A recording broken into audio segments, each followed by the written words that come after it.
what big legal unmet need are cryptocurrencies meeting? I love the legal word being added in there. Many people believe there's a few illegal ones, I suppose. The legal need is that we have a monetary system, in my opinion, that is on its final legs. I continue to maintain that. A little bit of a radical opinion, but it's less radical than it was when I was first talking about that 10 years ago. What is essentially happening is we need an electronic money, but do we need government behind it? Do we need their politicized, their debt creation, a political system that always expands expenditure to get elected? How else do you buy voters off? You make promises and you spend more money than you get in. So the whole nature of that system incentivizes devaluation of a currency. In fact, the dollar has about 97% of its purchasing price since the creation of the Federal Reserve has been lost. So the buying power is 3% of what it was. And this is just expansionary elements. So a decentralized currency that is both electronic but decentralized, not got a government and a political system associated with it, and can have scarcity. So in the case of Bitcoin, there is a limit to the number of Bitcoins. There's 21 million. So the whole notion of proliferating further Bitcoins in terms of its constitution, certainly for now, seems to be very well committed to. I wouldn't say that's the most airtight thing that can ever happen. We have things such as forks, where there's certain people that want to take a coin in a different direction and they split. It's kind of like a band, the group that splits up, and the bassist and the drummer goes that direction and the vocalist and the saxophonist goes that way. So obviously that creates a new coin with a new methodology, and they might have Bitcoin Unlimited, for example. And there is a little bit of an element with Bitcoin facing a bit of a big decision in terms of its structure and how it's designed.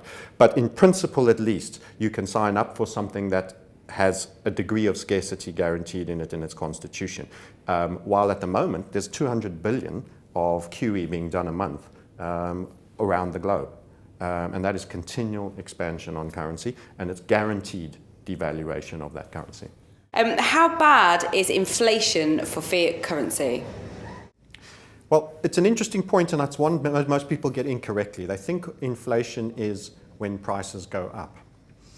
Actually, when prices go up are an effect of inflation. Inflation is just currency devaluation, which means whenever you proliferate further of a currency, you are creating devaluation, and that inflates away debt because the debt devalues relatively to it. So if I owed you £10, but then I halve the buying power of the currency, only actually going to cost me a fiver in new money. I'll pay you £10, but that diminished £10 doesn't buy what it used to. So what tends to happen is you don't always see the price increase initially, especially if all the money you're proliferating is only being handed to one group of people, or it's being stored in bank accounts, or it's the 1%ers only have it and it's driving an asset bubble. In other words, what's actually happening is a large part of the community that are paying for that bailout are having their money devalued, but they're not getting the largesse of that extra currency shared with them. So they are feeling relatively poorer. So their expenditure reflects that.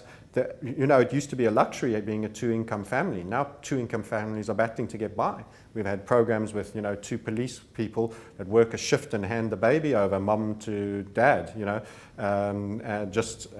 no babysitting, they can't get care, and the two-income families, reasonable rank police officers.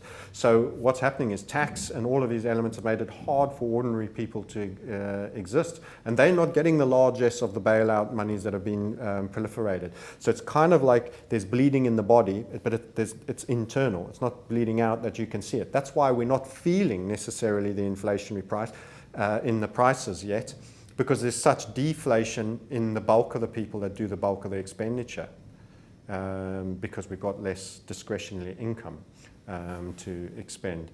So there is a lot of devaluation. QE is currency devaluation and is long-run inflation. But the velocity of the money is also slowing down.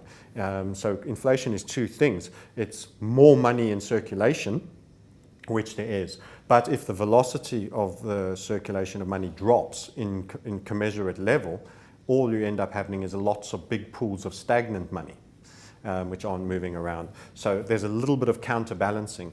The best way to think of it is like climatically. You have global warming supposedly, but then you also have global dimming because of the particles so there's two countervailing forces. There is a deflationary effect because of this Great Depression we're in my view, macroeconomically.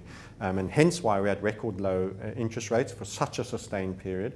And I don't believe we'll ever get back to normal rates because debt will become too expensive. So the Fed is largely being disbelieved with their hawkishness generally. And if they continue till eventually they are forcing something, they'll actually cause the next recession.